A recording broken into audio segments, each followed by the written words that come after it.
what up? It's your girl Shawnna, repping Chicago all day, all night, baby. And right now, you are tuned in to the Progress Report with my girl Lalaa. You dig? Shut down, baby. The Progress Report. All right, what's going on? It's your girl Lalaa Shepard. This is the Progress Report conversation with Lalaa, and let me just say that I am super humbled to be speaking with you. I'm a huge fan. Been a fan for years. Yesterday, you did our New Music Monday call with the Coalition DJs, and we was just so happy just to hear, like, man, Shawnna is back. So, how are you? I'm doing well. It's a lot more mama than Shawnna nowadays. Got you. I'm doing well. How about you? I'm great. Yeah, I'm great. I can't complain. I'm an introvert anyway, naturally. So this is cool. I'm not complaining. I've heard that a lot. I have a lot of friends that are introverts. What's crazy is I'm kind of both. So I'm okay with it. I really, it doesn't bother me. I have those moments where I'm like, I just want to go to a restaurant or, of course, right. Go have a drink. But other than that, I'm okay with it. It's saving me money. Okay. No, that's true. Absolutely. I will say saving me money. I cannot lie. Absolutely. So happy belated Mother's Day to you. Thank you. Are you a mom? Not yet. I got a dog, but I'm not like an official human mother yet. Okay. All right. Well, that all matters. So right.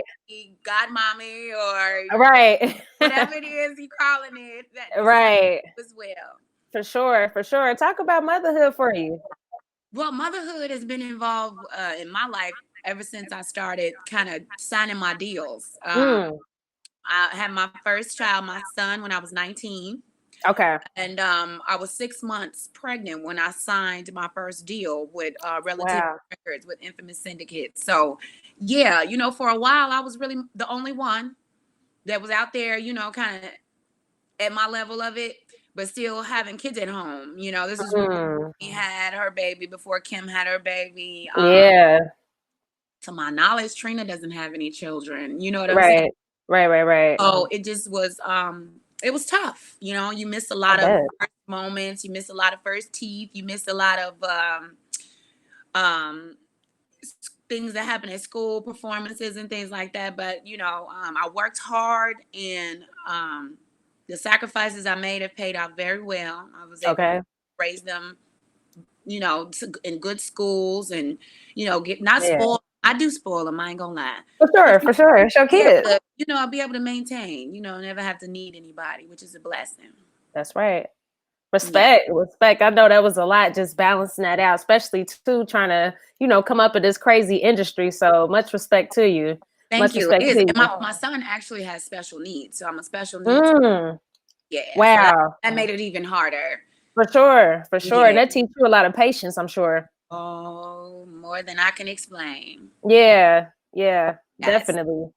My mom's a social worker, so she educates me a lot about just with all types of children and their needs and stuff. So I'm definitely familiar. Absolutely. So yeah, so you from Chicago, the Midwest? Yes. Okay. Yes. Actually born in Chicago, more so raised out in the suburbs. They like to try to correct me on that a lot, but hey, I still right. Absolutely. Chicago. I'm from the Midwest as well. I'm from Ohio, so I know a little bit about Chicago, but talk about your experience. Yeah. Talk about your experience growing up in Chicago, outskirts of Chicago. Well, I got a lot of family that was living in the inner city, and then once I got to the age like 16, where I could hop in the car with my friends, it was no stopping it. I was all over the city. That's why people think I'm from the west side. People think I'm from the south side. Like, I just know, guys, I'm from the burbs, okay? Right. I've been out there with y'all, rocking with y'all forever. Yeah. We all speak the same lingo. It's a small world, so of course the city is smaller. So, it was love. Back when I was first coming up, we had a lot of Chicago artists bursting onto the scene. We had Definitely. Twister, we had our Do or Die, we had our Psychodrama, Snipers, Kanye, Common. I mean, the list just goes on, and it so much talent. Melting pot of so much talent, what I'm saying? Which it still is right now, but I'm just, reminiscing. Right. It all was a part of cultivating my style, and just trying to be one of the best that we had. Definitely. And you've been pursuing music for a long time, for a minute. Yes. So talk about, finding an interest for music. I'm aware about your dad. Of course, we're going to speak about him, but talk about finding your interest for music, and also too, just really deciding to take music serious as a career. Yeah, okay. What got me was I was a little 12-year-old girl in the room. I think this is when BET first started running like Rap City and stuff like that. Yes. The mayor was hosting it. I might be going too Mm-hmm. far back for some, but the mayor hosted it, and I'm like, yo, I love this hip. I'm loving this sound. But it was when Rob Bass dropped "It Takes Two." That's Where when I had to take my little tape recorder mm, and put it on the side of the speaker, and I literally line for line recorded every word he spit in that verse and wrote it down and memorized it. And once I did that, I said, I can do this on my own.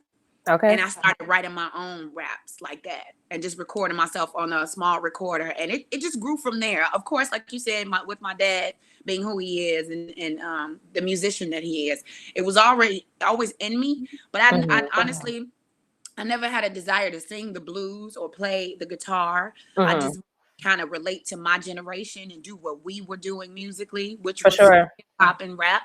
So that's really where it birthed, right there in my bedroom. Well, I was supposed to be doing my homework, but now I'm recording. I'm writing down Rob Bass verse, trying to learn his. I'm trying to get an A at that. Word. That's what's up. That's what's up. Yeah, Rap City, man, still one of my favorite shows. Yeah. Definitely. Still And one of my favorite awesome, shows. Lala, to come full circle with that and be a part of the best of the basement now. You know how they Absolutely. have that, and it's 2 clips that they have of me that made the Right. basement. Yep. And it's insane, right? That's where I started, 12 years old, just stars in my eyes, wishing I could be a part of it. And 10 years down the line, boom, I'm best of the basement. God is Crazy. good. Absolutely. Absolutely. Manifestation. You know what I mean? Absolutely. When did you feel like you got your big break, your biggest break? My biggest break, it came with Luda. It was hard. I had to leave and go down to Atlanta and start, shoulders with other artists outside of Chicago. Chicago, we still ain't got it together. I ain't gonna lie. Once we do I get it know. together, It's a Midwest thing. woman. Yeah, definitely. Proud woman. But yeah, once I got down there, actually what happened was I was on tour with Infamous Syndicate. We were on the Lyricist Lounge tour. Eminem was on this tour, y'all. Listen to me. Eminem used to come by himself with a stack of his records. He would sit in the corner until it was time for him to go on stage and get on stage and rock. He was even at this time, I want to say this was like 98 or 99, and he was doing, hi, my name is, and if you think about it, that didn't come out until later in the 2000s. Oh yeah, right. But we were on this Lyricist Lounge too. We would all be backstage. I had gone on and now we backstage, kicking it with all the rest of the artists. Black Thought was on there. Oh my God, this is showing my age. What's the artist that sing is bigger than hip hop? Dead Prez. Is that Dead Prez? Oh, word. Dead Prez was on the tour. It was so dope. So influences that we were able to share the stage with. But that's just my most memorable thing about that. But what I was saying, I said that to say this: we were on tour, Lyricist Lounge. We went through Atlanta, and at that time, Ludacris was hosting Hot 97. He was Chris Lover, and he interviewed Tifa and I, and listened to my music, and that's when me and Ludacris's relationship started, because he got my contact and stayed in contact with me. Once I got out of my deal, he picked up the phone and was like, yo, I want to fly you to Atlanta. I need you to come down here and do this hook for me. Which was What's Your Fantasy? Oh yeah. And, like the rest is history. It happened just like that. Beautiful. Talk about the transition to Atlanta though, because it's like, coming from Chicago to Atlanta, Midwest to the South, like that could be a culture shock for some. So how was it for you? Like when you really got, I'm in Atlanta, so when you really got down here. It was such a culture shock because everything in Chicago moves so fast. Yeah. And definitely. I got down to Atlanta. And imagine, I'm not talking about today's Atlanta. We're talking about 2002 Atlanta. So, Atlanta. Everything was very distant. They'd be like, oh, yeah, the club down the street. You are literally going 4 miles. Facts. Down the street to me is a half a block in Chicago. And Atlanta down the street, you better have some gas in your tank. You better have some gas. Your car better work. So I mean, I got homesick because I'm so used to being able to just pull up on the block, hop out, sit on the porch, shoot the shit with people, and it just wasn't that down there yet. They had the strip clubs and the mall. That's pretty much all Atlanta was doing at that time, and I needed a little more than that, so I got it out of there, and I moved back a few years later. But there's no place like home. Absolutely not. I totally get it. I totally get it. Okay, so man, you got so many songs, like mainstream songs, like songs that true fans would know. So what I'm gonna do, I'm gonna go through and name a couple of records, and I just want you to let me know, like, the first memory that come to thought when you hear the song. All right. So I'm gonna go ahead and start with Ludacris. What's your fantasy? Because you did already mention it. So let's start with that. Okay. The fondest memory of that is we when we performed on 106 in Park. And like I said, being a mom has been totally part of my journey. When we performed on 106 in Park, I was 3 months pregnant with my second child. Wow. Immediately left 106 in Park. I didn't even have time to change because I had Def Jam, Island Def Jam, and they wanted to sign the deal. They wanted to sign me to Disturbing the Peace Def Jam. So they were basically just at the point where they're like, we're not taking no for an answer. We've taken off. You on this record. It's growing. It's going crazy. What's up? Yeah.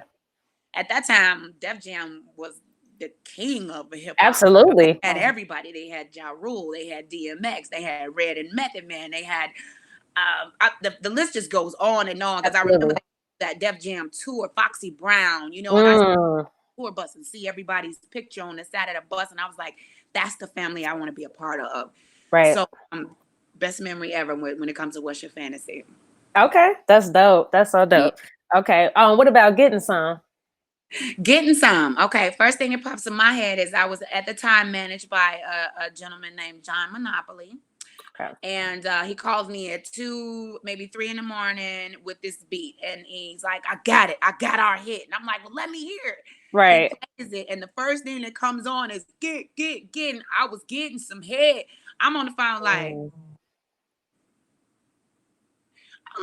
now good and well they not gonna play this on the radio talking about getting some head. I'm telling you, I was so self-conscious about that if you listen to the lyrics and Getting Some Head, I never mentioned anything sexual. It's no connotation, it's nothing. Right. I wanted to keep it straight up so I would be able to make it on the radio. Maybe they could just do a radio version of the head part, because the beat, the track, undeniable.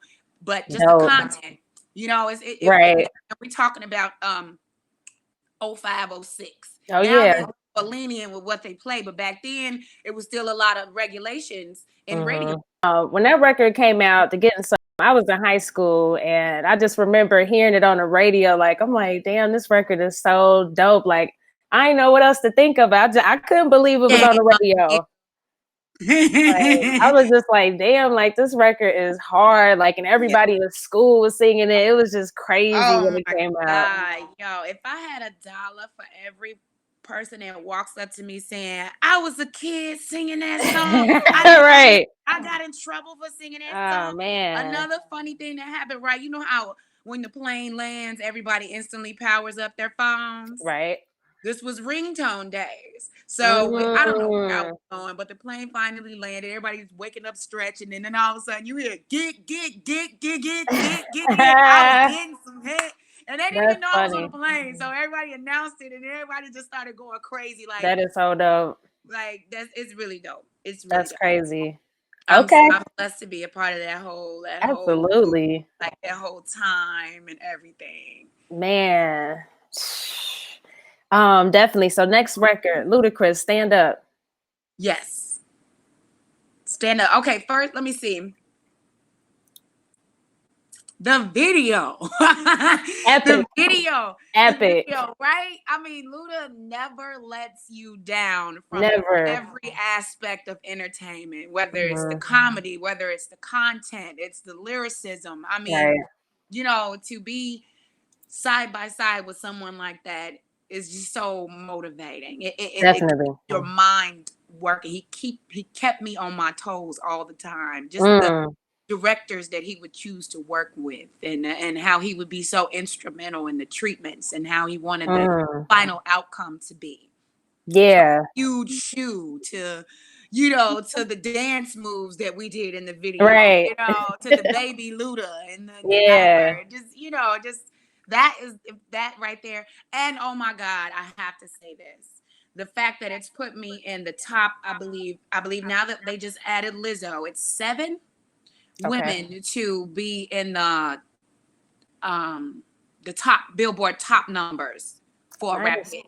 And I always clarify, I was just featured on the record. Absolutely. However they did the consideration is a blessing.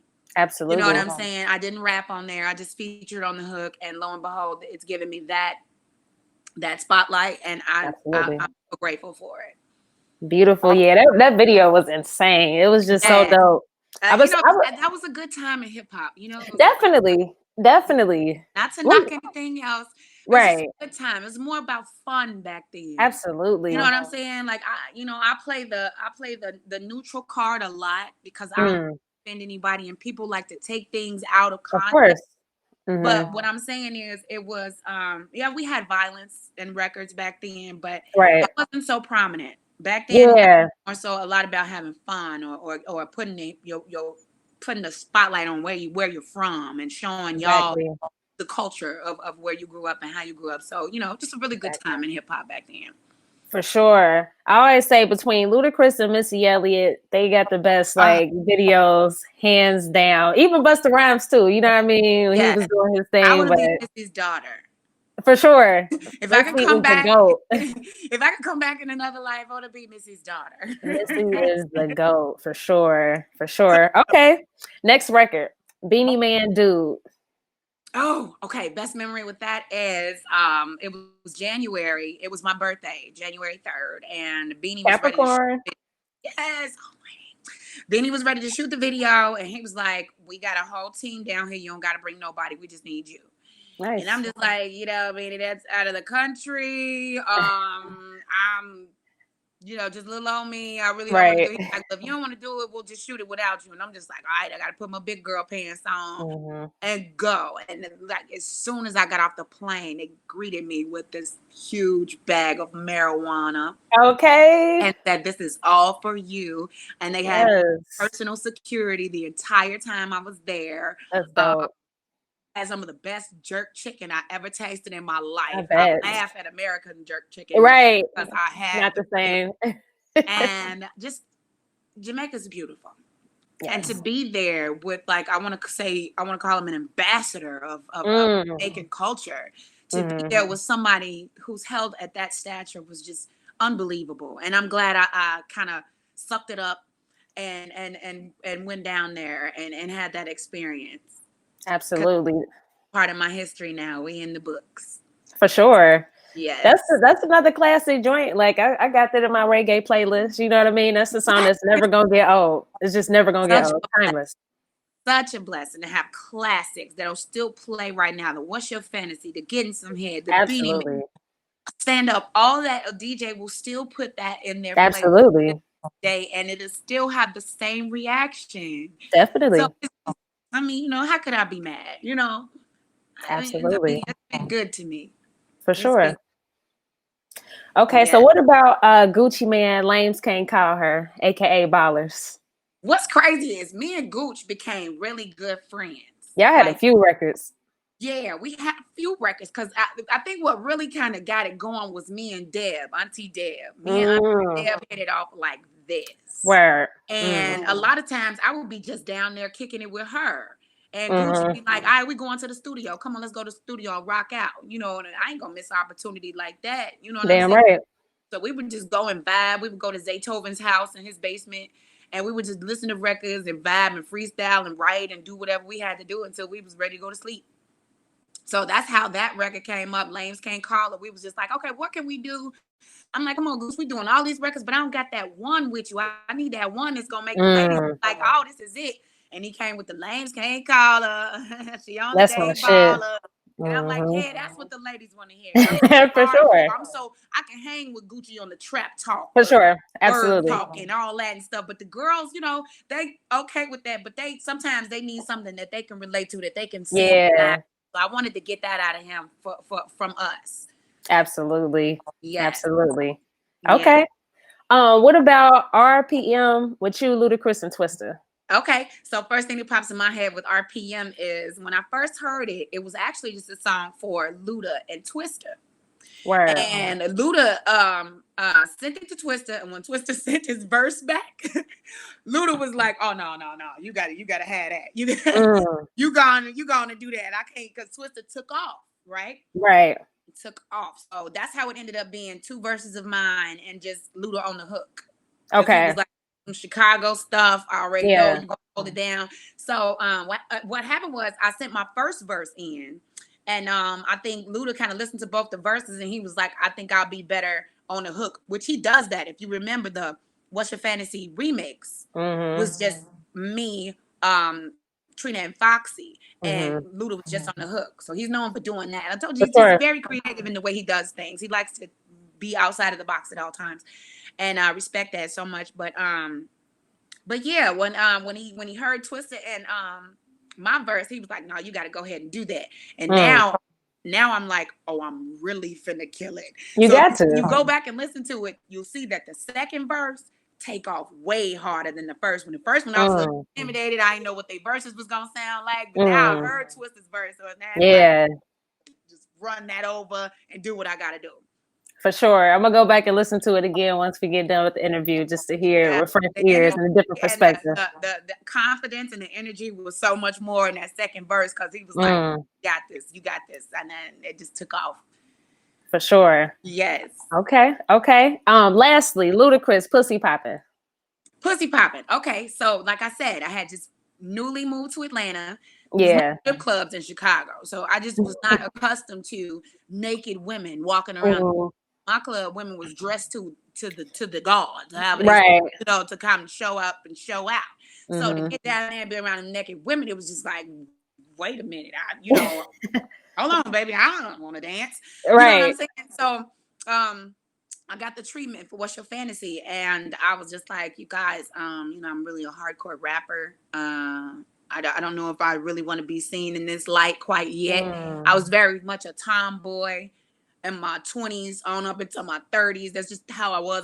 I'm into sports. I'm into just, you know, kind of hanging out. I wasn't very early. I wasn't sassy, nothing like that. So when it came time to be in a club like that, and they wanted me to be a little more provocative, and you know, I just wasn't ready to do that, and I backed out of it. I shied up, I bitched up, and I backed out of it.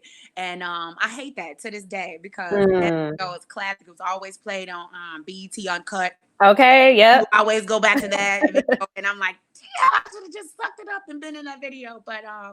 But yeah, I was on it. So, you know, can't take that away from me. But yeah, that's the first thing I think of. How I dropped the ball and didn't go and get in the video. Okay. Yeah, I was going to say, I remember the BT Cut days. It was between that song and Nelly Tip Drill. Those is the two that I remember, like, vividly. Yes.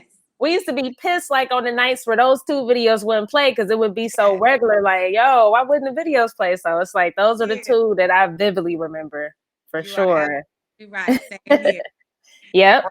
Okay, so let's talk about Disturbing the Peace, DTP. What was it like being a first lady? They were all my dads.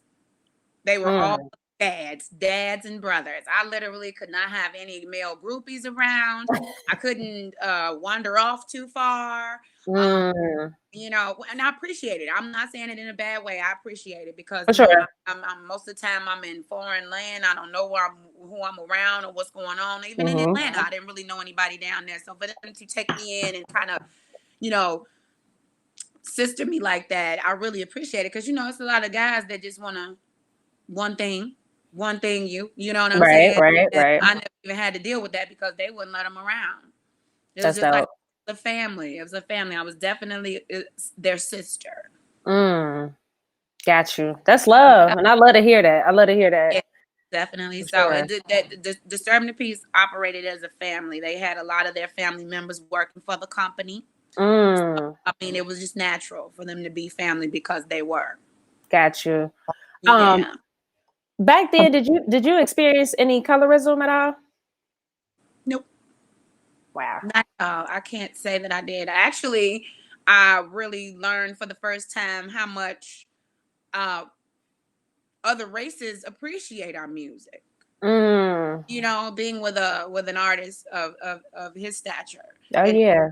and going in places that I probably wouldn't have gone without Yep. him, and being able to see that. So no, it was actually the opposite.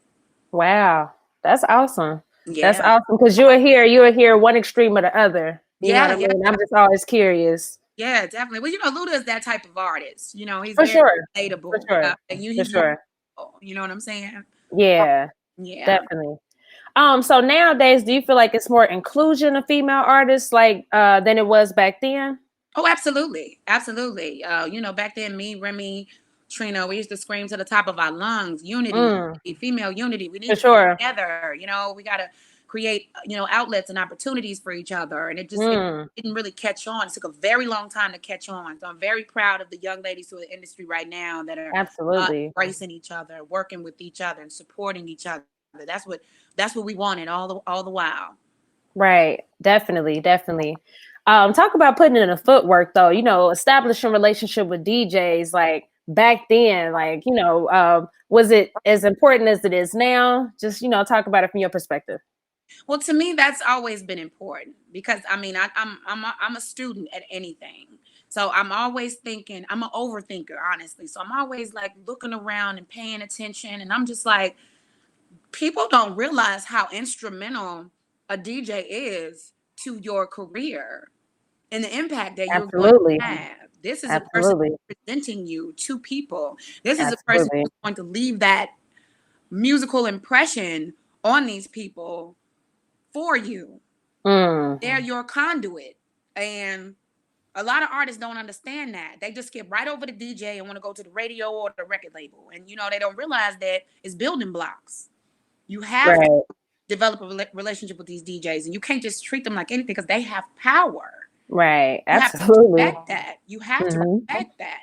And I used to always preach that, and people were like, shut up. But now I think more so that now once we got into the payola period and all that, and Hmm. how they saw that you can't get in unless you Right. rock with them. Now they doing it, but I hope that that's not where it comes from. I hope it really comes from Mm, genuine understanding of the importance of that relationship. definitely. Yeah. I feel you on that. Myself, like I'm a publicist, so like I work with DJs and I always understood the importance of a DJ. Like you said, I feel like people just don't see it unless unless you are putting that footwork, then you do see it for yourself. You know what I mean? Yeah. That's the only way you can see it. But Yes. very important. Yep. Absolutely. And then but they know now. DJs, Yeah, for they sure. just do now. You got when you see people like DJ Khaled do what he's done, I think that was a big part of people saying, "Oh, wait a minute, hold up." Right. Hold up. You know what I'm saying? DJ Khaled built his empire off of just, coming from radio and then going into making these compilations with these major artists, and look at him now. Right. Oh, it's like you got to respect that. Mm-hmm. Yeah. Yep. Yep. So, with Disturbing the Peace, talk about what it looked like when you and Ludacris just wasn't seeing eye to eye no more, and the label started to unfold. Um, at that point, we were at about 10 years in, Mm, and I think at that point, everybody just wanted to organically grow, organically see something different. It was just mm, like, it became a gerbil wheel. And everybody mm. wanted growth. Everybody wanted to go here. Luda was actually getting more so into the movies. Yeah. He was signing newer, younger artists. And Def Jam, the original top heads that were there, the Kevin Lyles, the Julie, the Leor Cohen, were Mm, gone. There was a new top head coming in, L.A. Reid. mm-hmm. L.A. Reid made a statement one day about me and just said that I'm not on his radar. So I knew then I was not going to have the support Right.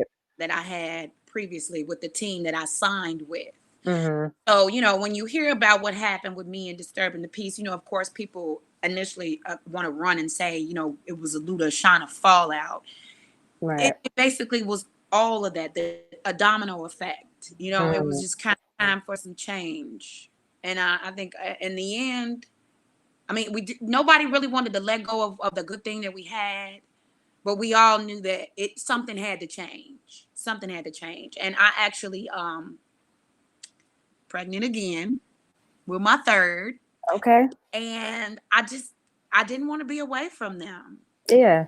I'm like, this is your third child. This is kind of what you want to do. You know what I'm saying? Right. And I missed out on so much with my first two. And I was like, not this one, not this one. So I'm like, I know my talent. I know my desire to be in the industry.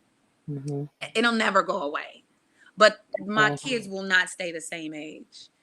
And I did not want to miss those milestones again. I wanted to go home and just revamp, recalculate, just wash it away, get a clean slate, and come back. Absolutely. Yes. I get it. But my decision was really, really, I want people to know, was based on just being a mother and thinking about, did I want to give another 10 years to the industry or be a mom? And I wanted to be a mom. I felt like the accolades that I attained in those 10 years were good enough for me. Absolutely. They were good enough for me. We were going into a new sound, a new wave, and all of that was a decision I had to make, and it was stressing me out. And I was pregnant, so very emotional. Even more stress. very, very emotional. So I just kind of closed in and just wanted to go home and be a mom, be with my family. I respect that. Yeah. And that's the most important thing, defining success to you, because especially when you're in a limelight like that, everybody I'm sure is telling you so many different things, trying to pull you in different directions, but you got to make the best decision for you. Yes. Respect that. You don't want to have regrets, excuse me. Absolutely not. And I would rather have regrets in the rap game and decisions that I made within the industry versus my children's upbringing. And that's what held the weight for me. Respect. Yeah. Respect. Thank you. Yeah. Yeah. Okay. It was hard. It was hard, but I bet. For sure. I wouldn't change it. Got you. Yeah. Respect that. Yeah. Definitely. So I want to talk about your dad, Mr. Buddy Guy, the legendary blues singer, guitarist. How is that, being in a household with such a legendary person, and I'm sure that's influenced you, just musically, but just talk about just growing up with him. He's gone a lot.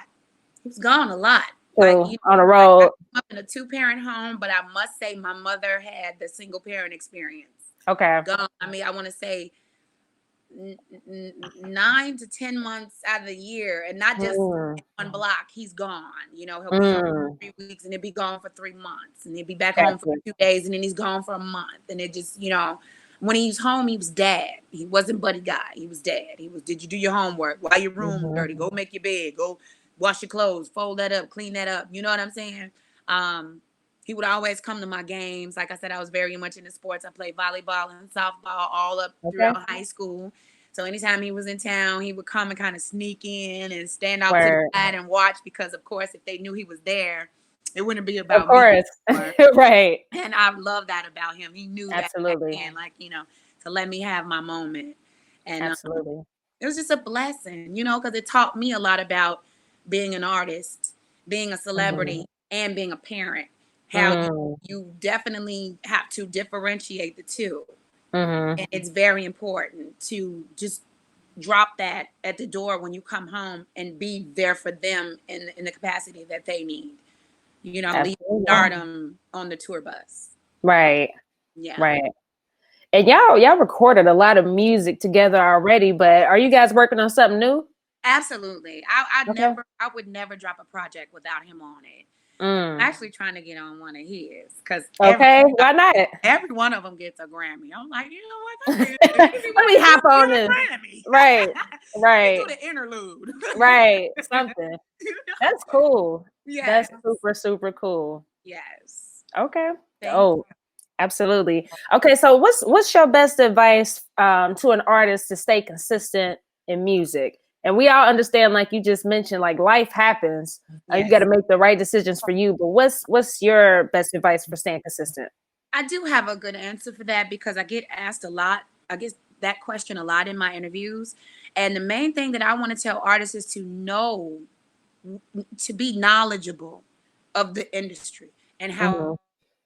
be knowledgeable of the contracts that you sign, be knowledgeable of the loans that you take and the Mm-hmm. penalties and the interest that those loans will gain. Right. Be knowledgeable of the verbiage in your contracts. Mm-hmm. Don't be afraid to speak up and tell your lawyer you don't understand the wording. That's what Mm. you're paying them for. That's what they went to school for, not you. Right. So make them break it down to you as if you were 3 years old, so you know exactly what Absolutely. you're getting into. Because once you sign that, you probably gonna spend more money trying to get out of it than you did getting in it. Mm-hmm. I think that is the most golden advice that I can give to an up and coming artist, because even me at that age and at that time in my career, you so anxious. You just want Mm-hmm. to get there. You just want to be in those lights. You just want to hear those fans. You just want to feel that energy.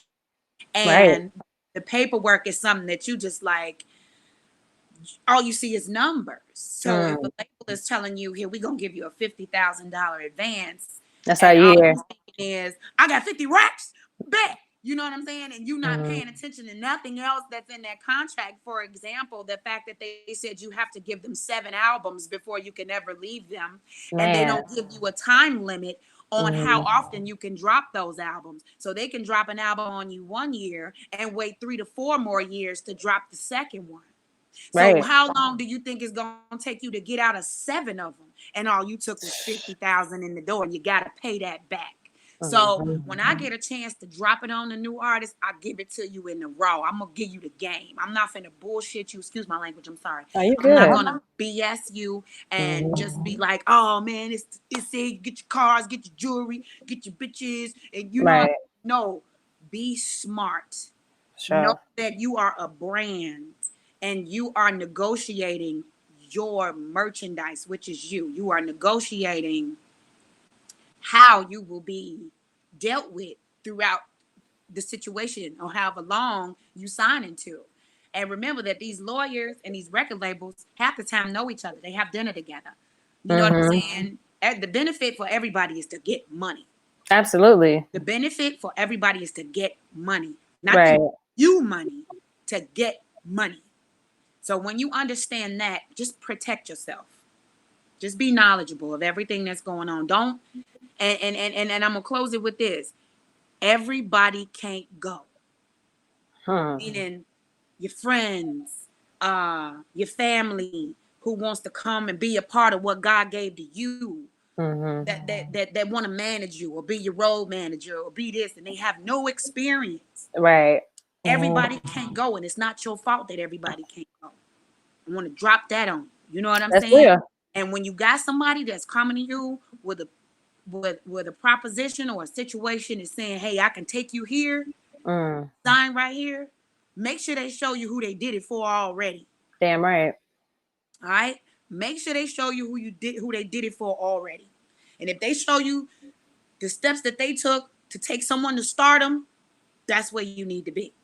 But if they telling you that they don't have that and they trying to learn off of you, Mm. don't do Red it. flag. Don't do it. Mm-hmm. Don't do it. That's Yeah. real. So that's my jewels to drop on you. I hope, whoever watches this really, really pays attention to that part. Because what I've Absolutely. done for me, and Right. I can't tell you how to get there, but I can just tell you how to be prepared. Mm. Yep. Yeah, Definitely. Do you feel like you underrated? definitely. Hmm. Yeah. Yeah, but like I said, I have so many accolades and so many accomplishments that As I've, you do. I've gotten that it's not a burden on me. It doesn't Mm. make me feel bad. It doesn't hurt my feelings. When I get fans that come through and they always say, you top 5 forever. For sure. And like that. And it's like, that's what matters. Yeah. Because I know how to make money. You know, my family, you know, has been fortunate and blessed. Damn and right. I don't rub that in people's faces because I don't ever want to block my blessing. Absolutely. But there's so many ways to make money. I value my integrity and my ethics. And it's a lot of stuff that I wouldn't do because of that. And maybe that's why I never made it to the certain plateau that people feel that I should have. But me, as far as Shawnna, I'm very grateful for everything that I experienced and those that are still to come. For Very sure. grateful. Very. For sure. Yes. What do you feel like is missing from the game right now? Originality. I think a lot of people are just riding the wave. Yeah. Starting any. Yeah. You know. True. I think that because I always go back and listen to old music and some old school hip hop and stuff, and you just see everybody, you know, just being themselves. You know, whether it was neo soul, whether it was hip hop, whether it was gangsta, whatever it was them, and they had a story. You know what I'm saying? And they got the history behind them to prove it. Usually, when you riding somebody else's wave, there's no fact sheet, right? Because that's not you. So I think that's what's lacking nowadays. They just want to be where they see someone else at and don't understand that's for them. You got to do what they do. Yeah. Right. True. Yeah. Talk about your new music though. Talk about just getting back in the studio and finding your groove. Like, what was that like? I'm like I said, I'm always a student. I'm still working on that. Gotcha. Like a lot of people don't know that I sing. I can play a few instruments, not, you know, to get on stage and like as a band, but in the studio I can play it off. Sure. Just to mature Shawnna, the woman that I am. I have a 19-year-old daughter now. I'm coming into a young woman. Absolutely. Back when I was dropping those records, she was in Pampers, and I was just dropping her off with grandma and them and going out in the hood and doing what I want to do, hanging on the block, you know, shooting shit with my niggas, doing whatever. You know, I don't do that no more. I'm a woman now. So, you know, that's what's in the booth with me right now. Because I never fake the funk. I never lied or cap, like they say now. It's no cap for me. Everything I talk about is what I live. So that, I think that is the biggest thing that I'm dealing with right now, because people want to hit cap.